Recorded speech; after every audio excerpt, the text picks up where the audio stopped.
Have you ever caught your mind spiraling in real time? You can see the pattern. You know the thought is making you more anxious. You may even know that it is exaggerated or unfair, but knowing that does not always make it stop. That was Emilio's experience for a while. His brain did not feel like his friend. Stress would turn into overthinking, and overthinking would become a loop that was difficult to interrupt. He tried many of the things people usually recommend: meditation, exercise, and other ways to calm the mind. Some helped, but one surprisingly simple practice kept standing out: affirmations. Not the kind that asks you to pretend everything is perfect. If your mind is saying, "I am going to fail," answering with, "Everything in my life is amazing," probably will not feel convincing. Your brain can reject a statement that feels too far from what you believe. A more useful affirmation might sound like this: "I do not know exactly how this will turn out, but I can take the next step." That sentence does not deny uncertainty. It changes your relationship with it. This is the kind of affirmation that interested Emilio, language that directly responds to negative self-talk and offers a calmer, more balanced alternative. There is a practical reason repetition can matter. The brain is capable of learning and adapting throughout life, a quality often described as neuroplasticity. Research on self-affirmation also suggests that, in certain situations, it can support reflection, motivation, and emotional regulation.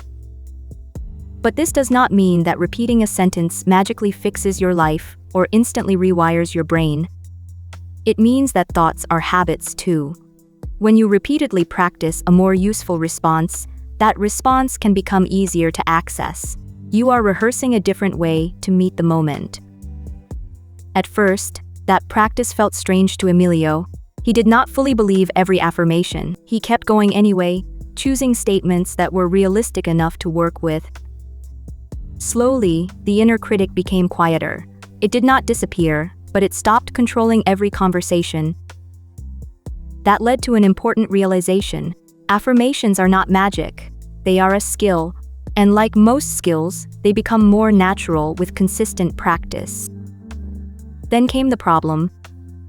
When Emilio looked for an app to support that practice, most of what he found felt passive. Open the app, read a pleasant quote, tap a heart, come back tomorrow. The words were positive, but they rarely addressed the thought causing the stress.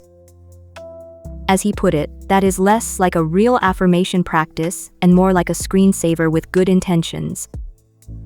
VeraMind was built to offer something more active. Its central feature is called Mind Flip. It is lightly inspired by reframing principles used in cognitive behavioral therapy, or CBT, but designed as a simple wellness exercise rather than therapy. The idea is straightforward. Start with the difficult thought that is actually in your mind, then turn it into a response that is kinder, more grounded, and more useful. "I always ruin everything" might become, "I made a mistake and I can decide what to do next." "I cannot handle this" might become, "This feels difficult right now, but I only need to take one step at a time." The goal is not forced positivity. It is a believable shift. That is what makes a mind flip different from a generic quote. You are not passively receiving inspiration.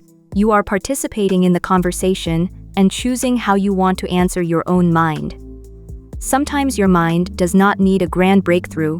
Sometimes it needs one honest sentence that lowers the pressure and helps you move forward.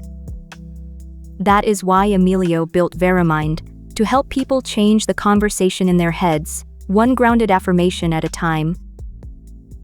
If that sounds useful, you can find VeraMind on the App Store or learn more at veramind.app.